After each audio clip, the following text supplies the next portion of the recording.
Hey everybody, it's Dr. Kara and I am here with your weekly forecast and another card deck review. And I am pulling out, it's like blast from the past. This is a little deck that I got, I don't even know how long ago, probably 20 years ago. These are the Dolphin Divination cards. And I don't know if you can see that because the light is funky, but there you go. The Dolphin Divination cards. It's a very small deck. You can see it just fits in my hand. And there are 102 cards and they're all round with that same really beautiful dolphin artwork on one side.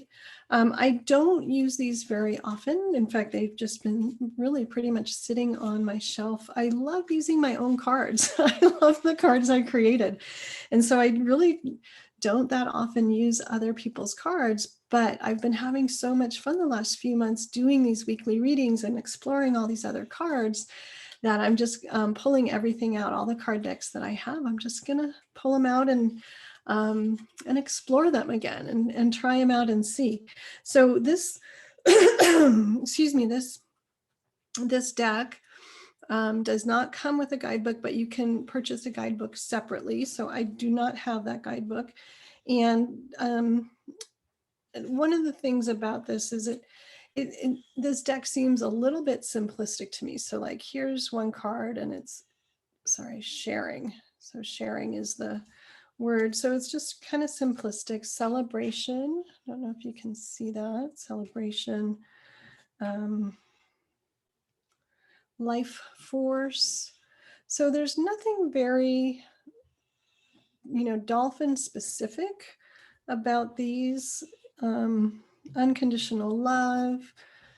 So for me, as much as I love having I love a round deck, like I just do. I think round is a really great way to create an oracle card deck. And I love the phrases, interspecies relationships, love that, of course. But to me, they've always felt just like, just not really dialed in somehow.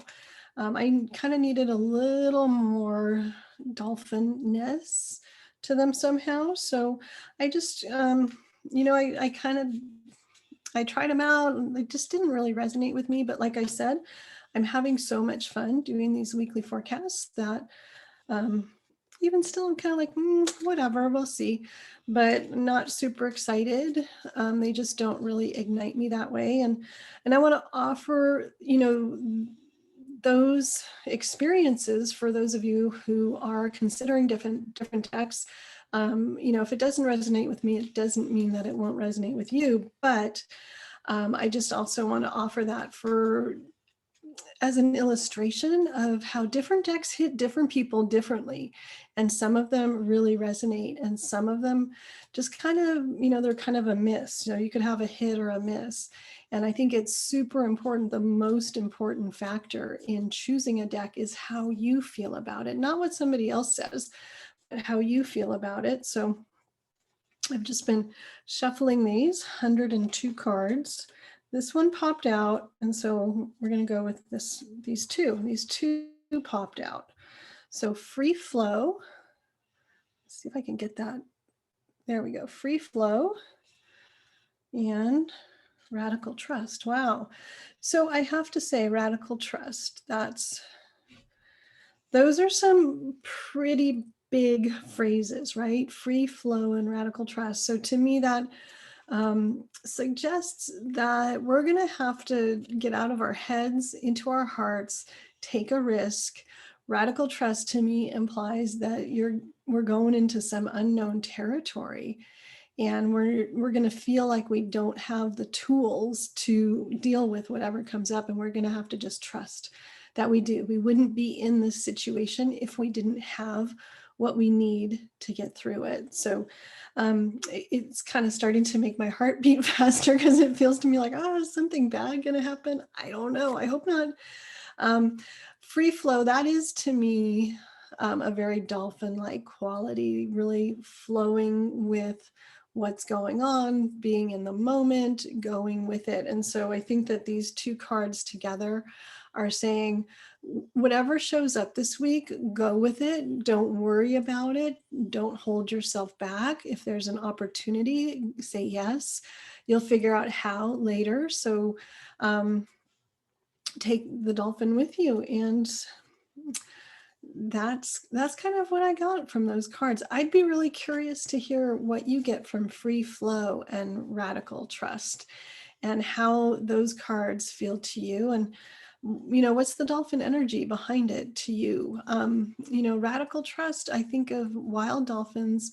They have to really trust that their environment will provide for them. That's a radical trust.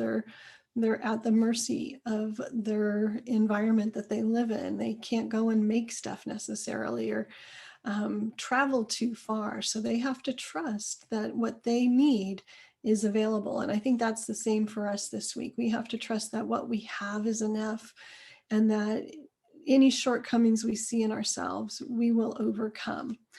But that's my interpretation. I'd love to hear about your interpretation. What did you think about these dolphin divination cards? I'm going to put them closer so you could see. My light's not so great. The dolphin divination cards and the reading for the week of February 28th to March 6th. A week to trust yourself and to stay in the flow of life. Put your comments in the comments below. Put your thoughts in the comments below. And I'll look forward to conversing with you there and seeing what you think and comparing notes. I always love doing that with you guys. So that's my review of the Dolphin Divination cards and my weekly forecast for the week starting on February 28th. All right, have a great week, and I look forward to seeing you in the comments. Bye, everybody.